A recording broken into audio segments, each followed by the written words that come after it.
Good morning. The USA Science and Engineering Festival is coming this weekend to the D.C. Convention Center. It features more than 3,000 hands-on exhibits and 150 stage shows that will inspire kids to become scientists. Well, during one of those shows, Mike Rowe, the host of Dirty Jobs, will talk about the extreme need for STEM-skilled laborer. He joins us in the studio to tell us more. Good morning. Hello. Hello. Where's the ice cream? I know, they took the ice cream. That was just so mean. You give me coffee, you take the ice cream. Well, maybe later, depending on how we do in the interview. Great, an audition. That's incentive. I thought I was No, done with but that. Seriously, I was so excited to just meet you. I'm such a big fan. Thanks. And I love what you're doing. Tell us about the convention that's coming up this weekend. Well, it's the USA Science Festival. It's the biggest STEM event in the country. We're expecting something like 400,000 people, kids, families, exhibits all over the place. In my little slice of the event, we have a pavilion called the MicroWorks Pavilion, and in that pavilion, we're celebrating specifically the role of skill in STEM. Oh, then that's a good point. Now tell me what you mean by that. Well, what I mean is, you know, astronauts get all the headlines, right, and all the glamour, and they should. It's a great gig.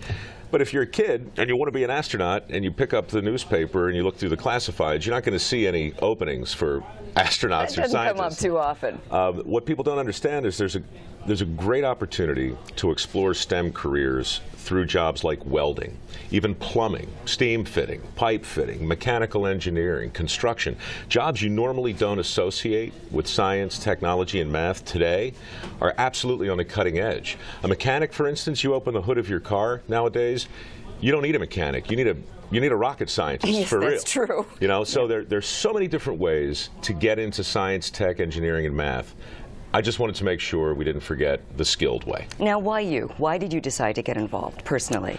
Well, we did 300 Dirty Jobs. We shot in all 50 states, and everywhere I went, even at the height of the recession, everywhere I went, I saw the same thing: it was help wanted signs.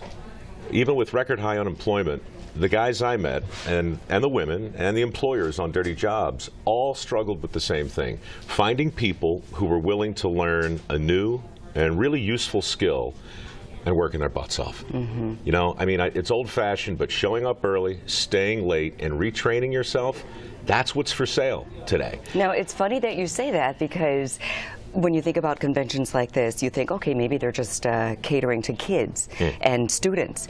But what about people who might have been affected by the recession and they're looking to start something new? Well, here's the thing. Everybody's been affected by the recession, even people who aren't directly affected.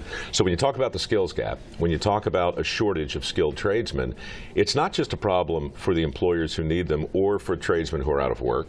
It's a problem for people who depend on things like affordable electricity and reliable plumbing and smooth runways and roads and us, right? Yeah. So it's really important to talk, I think, holistically about our entire workforce. Right now we have a disconnect between a lot of different vocations. We're still pushing college, honestly, like it's the best path for the most people. It's a great path, but we've got $1 trillion in student loans. We're lending money we don't have to kids who can't really pay it back to train them for jobs that don't exist anymore.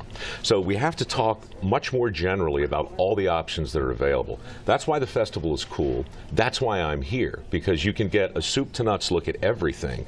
If you're a kid, it makes sense to your brain, and if you're a parent, it gives you a perspective you might not have otherwise had. I love it. Very big point. Not all knowledge comes from college, but skill is a matter of degree. That's not bad. Not bad at all. That's really not bad. You're good. Thank you. No, you're very all right, kind. so here we are at the convention center, but we're here at the festival. There's all these things happening. Yeah. You're up there speaking. Yeah. What are you hoping to get out of this? Do you want to recruit people? What do you want to get out of it? What I want to do, look, there's a conversation going on in the country right now, and it has to do with the definition of a good job, right? That's very much in play. What I want to do is challenge people to broaden that definition. The welding opportunities we were talking about, just as an example, those aren't vocational consolation prizes.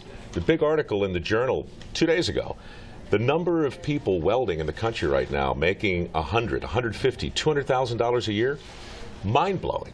People need to know that. Wow. And they need to look at those opportunities as genuine possibilities. Yeah, those are good numbers. And I've got to say, Mike, welcome home. You're from this area. Born and raised in Baltimore. Nice to be back, hon. Yes. We're glad you're back, and thank you for the good information. You're welcome. Have fun this weekend. I'm going to try to make it out to the convention center. Next time, ice cream. Yes, okay, you got it. And the convention is free this weekend. That's another Absolutely good point. free. Didn't want to forget to tell you that. We'll have more Let's Talk Live coming up right after this.